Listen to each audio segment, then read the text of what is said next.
Halo semuanya, welcome to my YouTube channel Zeria Z. Ruang belajar ilmuwan muslim, seru, menakjubkan, dan penuh hikmah.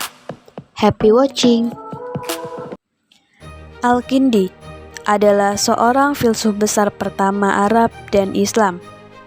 Nama lengkap Al-Kindi adalah Abu Yusuf Yakub Ibnu Ishaq Ibnu Sabbah Ibnu Imran Ibnu Ismail Ibnu Muhammad Ibnu Al-Ashad Ibnu Qais Al-Kindi. Nama Al-Kindi berasal dari nama salah satu suku Arab yang besar sebelum Islam, yaitu suku Kindah.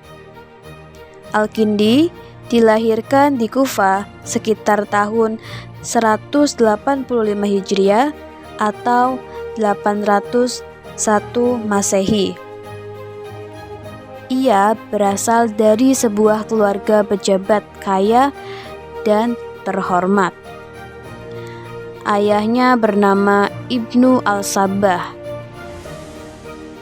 Sang ayah pernah menduduki jabatan gubernur Kufah pada era kepemimpinan Al-Mahdi, yaitu pada tahun 775 sampai dengan 785, dan pada masa Harun ar-Rasyid pada tahun 786 sampai tahun 809. Ayahnya meninggal ketika ia masih kanak-kanak, namun ia masih tetap memperoleh kesempatan untuk menuntut ilmu dengan baik. Kakeknya, Asyiat bin Qais, dikenal sebagai salah seorang sahabat Nabi Muhammad SAW.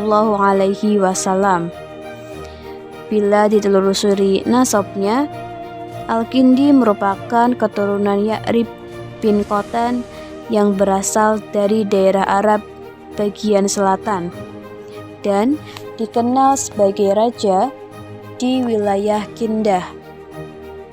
Al-Kindi hidup di era kejayaan Islam Baghdad di bawah kekuasaan dinasti Abbasiyah.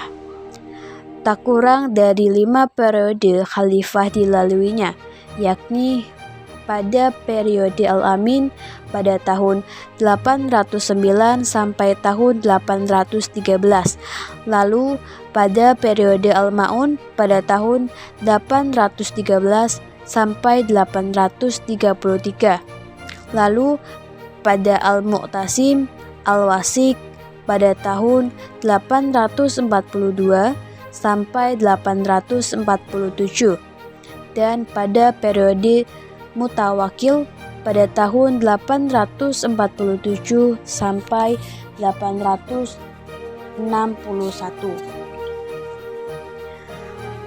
Pendidikan Al-Kindi pada waktu kecil tidak banyak diketahui. Ada riwayat yang menerangkan bahwa Al-Kindi pernah belajar di Basroh, yaitu sebuah pusat studi bahasa dan teologi Islam. Kemudian, ia menetap di Baghdad, ibu kota kerajaan Bani Abbas, yang juga dikenal sebagai jantung kehidupan intelektual pada masa itu. Dia dikenal berotak encer.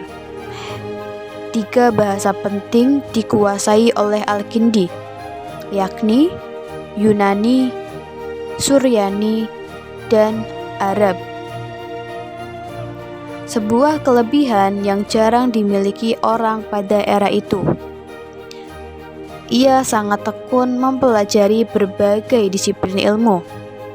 Oleh karena itu, ia dapat menguasai ilmu filsafat, logika, ilmu hitung, musik, astronomi, geometri, medis, astrologi, dialektika, psikologi, politik, dan meteorologi. Penguasaannya terhadap filsafat dan ilmu lainnya telah menempatkan ia menjadi orang Islam pertama yang berkebangsaan Arab dalam jajaran filosof terkemuka. Karena itu pula, ia dinilai pantas menyandang gelar Filsuf al-Arab atau filosof berkebangsaan Arab. Kepandaian dan kemampuannya dalam menguasai berbagai ilmu menyebabkan dirinya diangkat menjadi guru dan tabib kerajaan. Khalifah juga mempercayainya untuk berkiprah di Baitul Hikmah atau House of Wisdom yang kala itu gencar menerjemahkan buku-buku ilmu pengetahuan dari berbagai bahasa, seperti bahasa Yunani. Ketika Khalifah Al-Ma'mun tutup usia dan digantikan putranya Al-Mu'tasim, posisi Al-Kindi semakin diperhitungkan dan mendapatkan peran yang besar. Dia secara khusus diangkat menjadi guru bagi putranya. Al-Kindi mampu menghidupkan paham Mu'tazilah. Berkat peran Al-Kindi pula, paham yang mengutamakan rasionalitas itu ditetapkan sebagai paham resmi kerajaan. Menurut Al-Nadim, selama berkutat dan bergelut dengan ilmu pengetahuan di Baitul Hikmah, Al-Kindi telah melahirkan 260 karya. Di antara sederet buah pikirannya dituangkan dalam risalah-risalah pendek yang tak lagi ditemukan. Karya-karya yang dihasilkannya menunjukkan bahwa Al-Kindi adalah seorang yang berilmu pengetahuan yang luas dan dalam.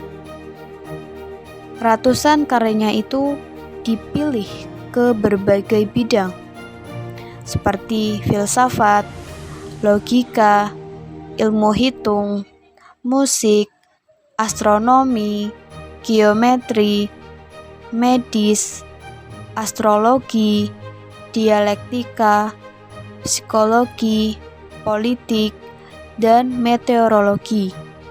Bukunya yang paling banyak adalah geometri, yaitu sebanyak 32 judul.